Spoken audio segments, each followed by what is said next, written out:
शेतीसाठी पाणी या विषयावर या लॅबमध्ये आपण थांबतो. तर सध्या ॲग्रिकल्चरमध्ये की नाही जे आहे वॉटर एफिशियन्सी आणि इन्फ्रास्ट्रक्चर ह्या दोन याच्यामध्ये या ठिकाणी आपण काही कन्सेप्ट हे केलेले आहे. आणि हे करत असताना ॲग्रिकल्चर डिपार्टमेंट, त्यानंतर खाजगी कंपन्या, त्याचबरोबर NGO या सगळ्यांच्या विचारविनिमयानं शेतीसाठी पाण्यावर काय आपल्याला उपाययोजना करता येतील त्याचा आपण शेतीसाठी वापर करतो. आणि यामध्ये देखील जे अवेलेबल पाणी शेतीमध्ये आहे, अवेलेबल वॉटरचं कंडिशन हां, तर सोल्युशन झाले त्याचे उपाययोजना जिल्ह्याचे सोर्स आता हे वाढवण्याकरता आपण सोर्स कशा पद्धतीने डेव्हलप करणार आहोत, जे काही प्रोजेक्ट आपले तर त्यामुळे त्या गिरणा नदीचा सोर्स कमी झाला. पण ज्यावेळेस कधीतरी पाणी जास्त वाहून जात असतं त्या ठिकठिकाणी जर त्याला आपण बांध बांधले तर प्रत्येक ठिकाणी लोकांच्या पिण्याच्या पाण्याची सोय होते आणि इरिगेशनचा जो फायदा होतो. हे सोर्स पण तुम्ही वॉटरशेड अप्रोचमध्ये आहे की नाही ती मंडळी त्याच्यावर विचार करायला केलेला. आम्ही सर याच्यामध्ये आता विचार करतो की आपल्याला शेतीमध्ये जे पाणी अवेलेबल आहे म्हणजे ते मोर क्रॉप पर ड्रॉप म्हणजे जे उपलब्ध पाणी आपल्याला आहे त्याच्यातून आपल्याला पिकाकरता ते जास्त कसं वापरता येईल यावर आम्ही या ठिकाणी विचार करतो. मग त्यामध्ये 2 एरिया आहेत, एक कमांड एरिया आहे आणि एक ड्रायलँड एरिया आहे.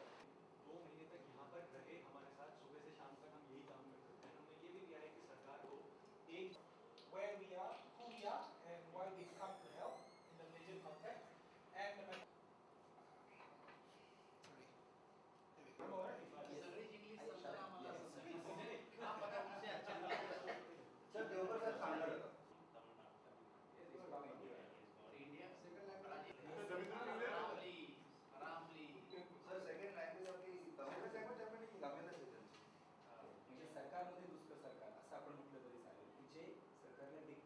सकाळ समूहानं वॉटर फॉर ऑल अशा प्रकारची एक मोहीम चालवली आहे. खरं तर या मोहिमेमध्ये मी औरंगाबादला सुद्धा भाग घेतला होता आणि त्या ठिकाणी जे काही या क्षेत्रातले नामवंत आले होते त्यांनी आपले आपले विचार मांडले आणि त्यातून एक दिशा आम्हाला लोकाला मिळाली होती. परंतु आज मी या ठिकाणी आलो आणि आपण मलेशियातील पेमांडू या कंपनीकडून जे काही मार्गदर्शन या ठिकाणी घेतलं आणि त्या लाईनना जाण्याचा आपण प्रयत्न करतो. खरं म्हणजे ही गोष्ट आपल्या देशाच्या आणि राज्याच्या दृष्टीनं अत्यंत महत्त्वाची आहे. या देशाचे पंतप्रधान नरेंद्र मोदी यांनी सतत 3 दिवस आमच्या अशा प्रकारचं वर्कशॉप घेतलं आणि मी 12 तास 3 दिवसामध्ये 12 तास त्या वर्कशॉपमध्ये स्वतः होतो. जे मी या ठिकाणी पाहिलं तेच नरेंद्र मोदींनी त्या वर्कशॉपमध्ये सांगितलं की या देशाला पाणी अडवा आणि पाणी जिरवा ही करण्याची अत्यंत गरज आहे. कारण पाणी वाचवल्याशिवाय आता देश वाचणार नाही अशा प्रकारची परिस्थिती आहे. आणि म्हणून तुम्ही ही जी रचना केली या ठिकाणी ज्या पद्धतीनं वेगवेगळ्या क्षेत्रातले नामवंत आपण या ठिकाणी जमा करून एक समूह तयार केला आणि या समूहाकडून पुढच्या काळामध्ये आपल्याला या देशामध्ये काही करण्याचं, राज्यामध्ये काही करण्याची कल्पना आपण ही आखली, ही अत्यंत उल्लेखनीय अशा प्रकारची कल्पना आहे. मी आपल्याला सांगू इच्छितो की ही कल्पना मला खूप आवडली आणि मोदीजींनी 2-3 दिवस जे वर्कशॉप केलं त्यामध्ये आणि यामध्ये मला स्वतः काही फारसा फरक वाटत नाही.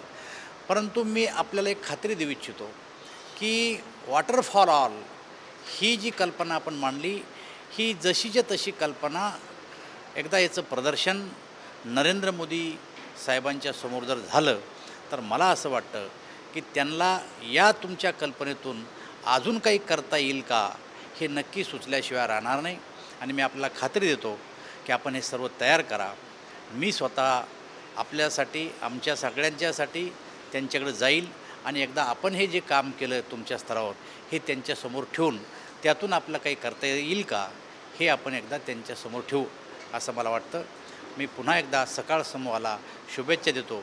या क्षेत्रामध्ये आपण जे काम केलं ते मला अन्य क्षेत्रात, या क्षेत्रात अन्य कोणाही केलेलं नाही असं मला स्वतःला वाटतं. म्हणून या कामाला मी आपल्या शुभेच्छा देतो.